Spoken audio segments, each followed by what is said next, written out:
What's going on, everybody? It's your boy Sal in the building. Thank you so much for joining me today. I want to talk to you about Beyond Meat. And ladies and gentlemen, Beyond Meat is a food company, a fake food company, processed food company, green food company, whatever you want to call it. They make food that tastes like meat. But we're here to talk about the incredible rise in value that this stock has had over the last 2 months. And why I suspect that this is nothing more than a well-organized, well-crafted pump and dump. And I say suspect because I have no way to prove it. Ladies and gentlemen, let's go over first the initial IPO details. And when the stock premiered, it was for $25 a share. They were at the time offering 9.6 million shares of the stock at about just over $240 million. And again, nobody really, asked the question, why were they only offering 9.6 million shares of stock at 240 million shares? Why were they putting on a lockup period until if I'm right, that's going to be the third earnings report. Literally that day is when individuals who have invested in the stock pre-IPO, the majority of them will be able to sell.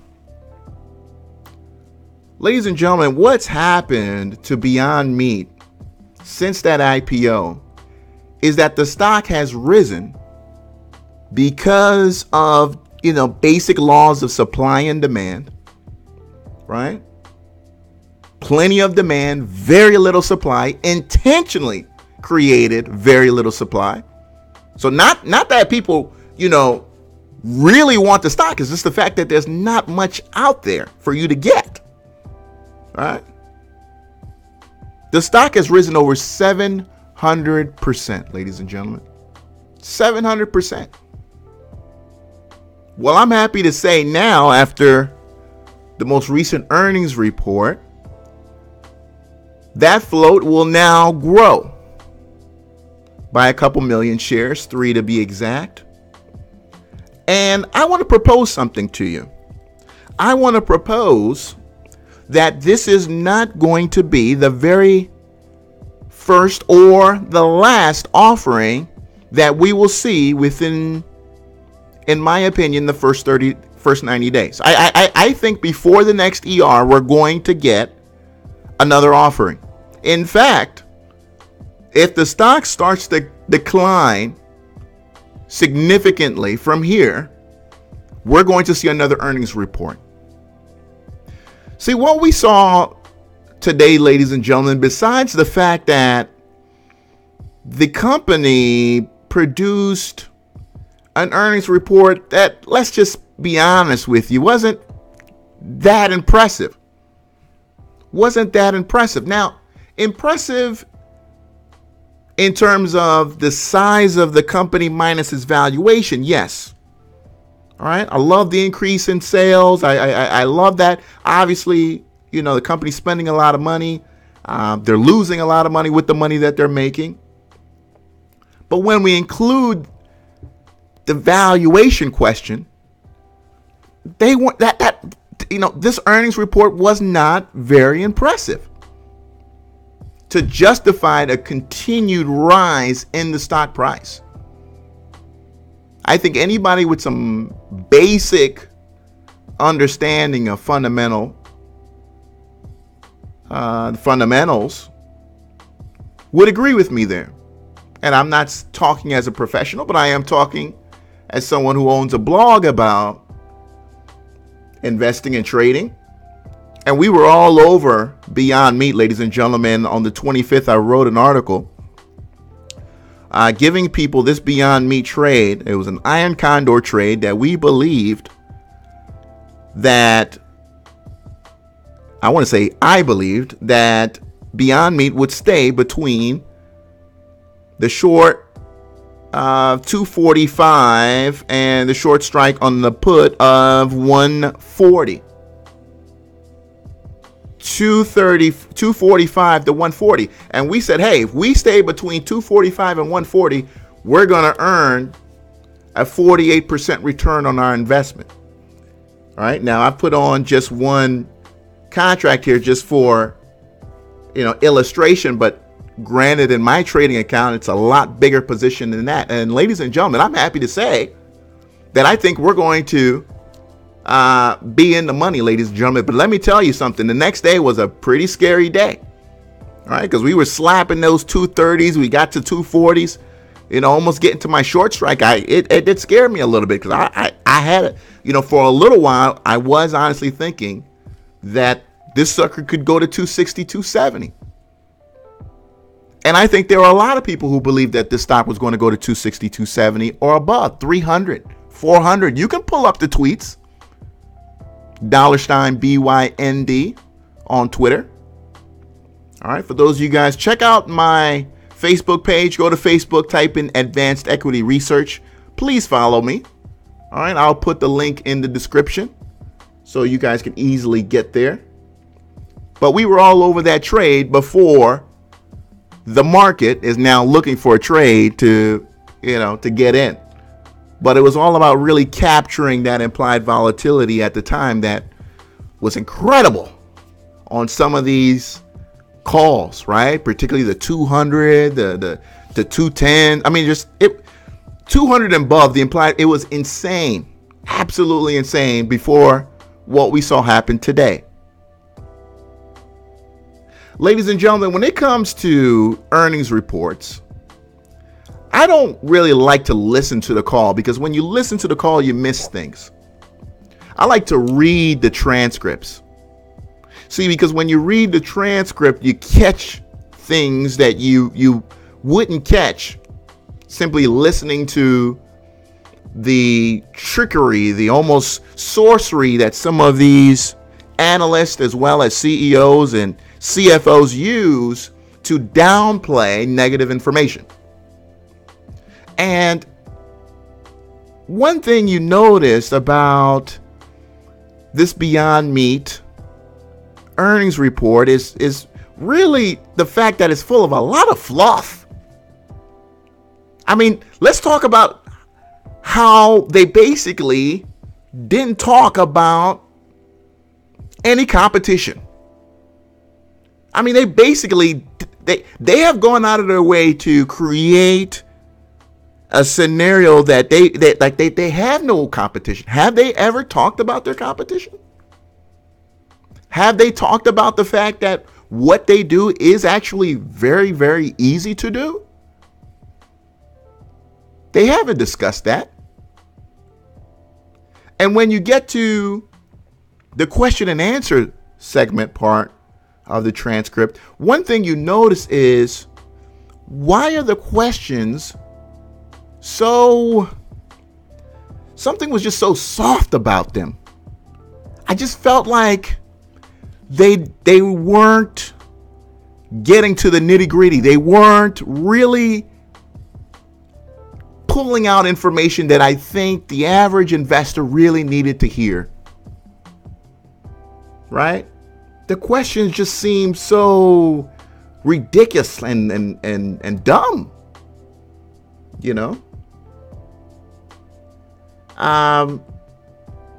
One question, the guy from Bank of America, Brian Spillane or whatever his name is, talks about service levels, and that's been an issue. All right, decent question. That's been an issue.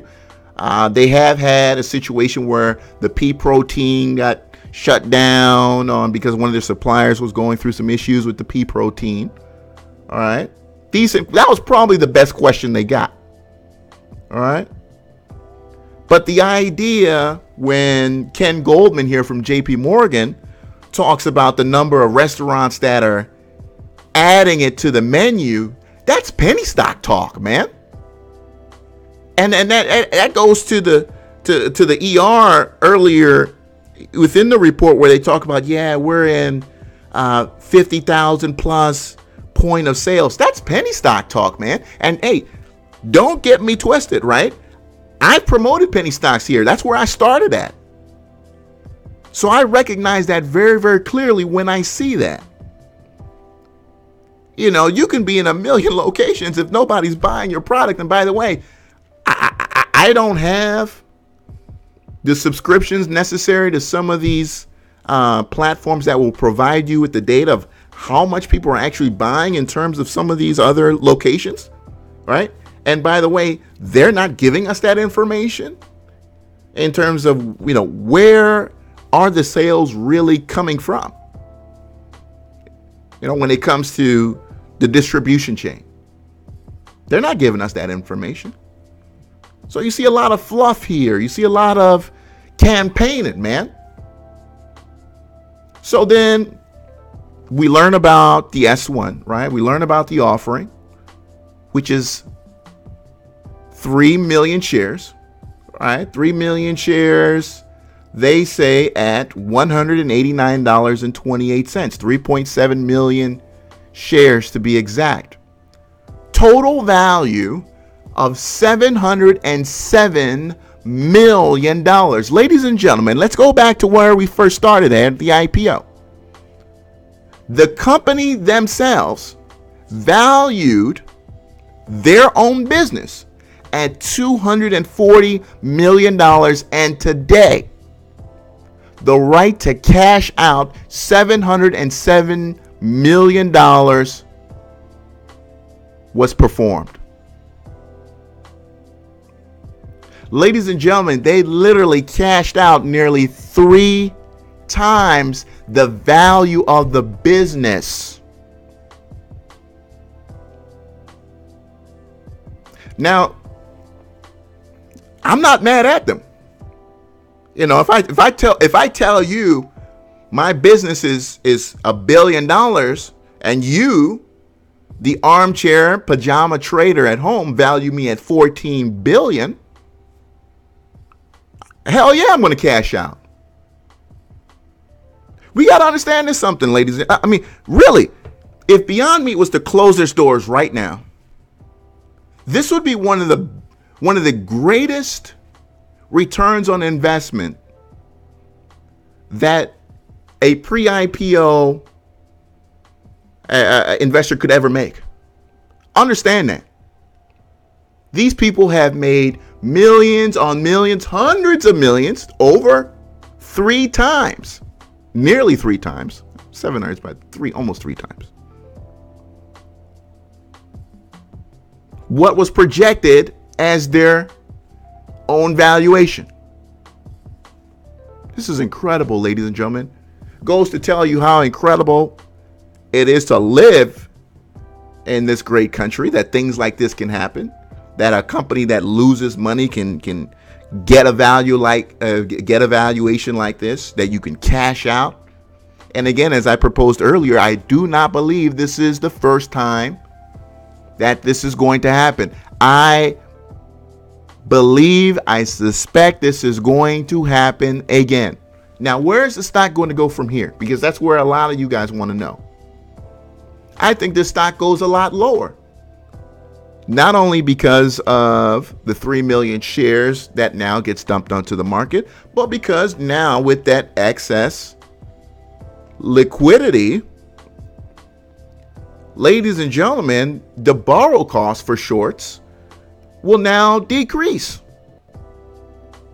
And as I say again, with the continued offerings that I suspect are to come, it's only going to get cheaper to short BYND. Ladies and gentlemen, this is a company that at its current valuation is worth more than Advanced Auto Parts, a company that generated $9 billion in sales last year. And Beyond Meat, by the way, they're saying they could be at $280 million for 2019. This is a joke, ladies and gentlemen. But Beyond Meat is worth more than Advanced Auto Parts, with 5,100 locations generating $9 billion in sales. They're worth more than Under Armour, which Hey, I granted Under Armour's got its own problems, right? I mean, we can talk valuation there with Under Armour, but at the end of the day, Under Armour generates $5 billion in sales. That's real cash. That's real cash money. All right. They're worth more than Domino's Pizza, which, ladies and gentlemen, Domino's Pizza has had one of the greatest business turnarounds I think we've seen in the last 25 years. When we're talking about where Domino's Pizza was when I was a kid to where it is now, 32 years old. I remember Domino's Pizza was the one you did not get. Now Domino's is actually pretty damn good. And it's been reflected in their stock price. That turnaround. But how is Beyond Meat worth more than that? When that company generates over $3 billion in sales. Ladies and gentlemen, Beyond Meat is headed for prices a lot lower than it's trading for right now. I think if you're smart, you put some time on your options. Basically, if you buy any kind of spread above 200 and you're willing to hold it for 30, 60, 90 days, you're in the money, folks. See, I'm not a risk taker like that where I'm like, hey, go buy yourself some directional, end of the week type shit. That's not me, right? That's not my thing. But if you're willing to put up the risk and be patient, I don't see why you can't get BYND to 140, to 130. And again, I'm talking 30, 60, 90 days from now. I would be very, very surprised to see BYND in 2 weeks above $190. I would be very, very surprised to see that. Again, I have no doubt that another S1 is on its way. This was a play from the insiders. And I don't want to end this before making this claim here, ladies and gentlemen, because I want to get back to the question. I know I'm making circles here, but I want to get back to the question so I can end this because it's getting a little long. When you look at the individuals who were on the earnings call with the question and where they work, and you pull up the S1, right? This guy's from JP Morgan. This guy's from Bank of America, right? Ladies and gentlemen, where else? Let me see here. There were some other guys on the app. JP Morgan, Bank of America. Was that it? I want to make sure I got them all. Merrill Lynch. Okay, Bank of America, Merrill Lynch. Okay. But here, let's go to the S1. The individuals they say are part of the shareholders. Bank of America, JP Morgan, Credit Suisse. Credit Suisse was on the call too. There was a Credit Suisse guy on the call. So when we talk about a conflict of interest here,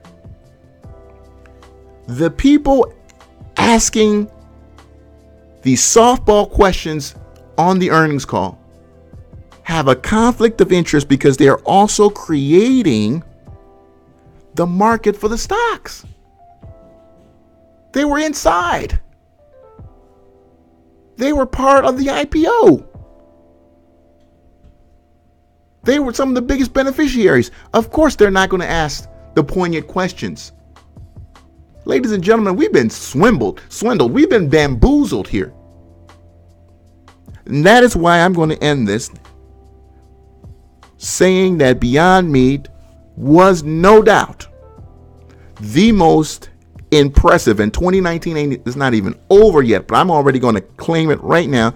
Beyond Meat is what I suspect to be the greatest pump and dump of 2019, ladies and gentlemen. This will be one for the history books. It's your boy Sal. Subscribe to my YouTube channel. Press follow on my Facebook page, Advanced Equity Research. Link in the description. Follow me on Twitter, Got Penny Stocks. Follow me on Instagram as well got penny stocks, but that could be that could change if you're watching this 3 or 4 years in the future. So check out any newer videos if that doesn't get you there. Until then, take care, everyone. I'm out.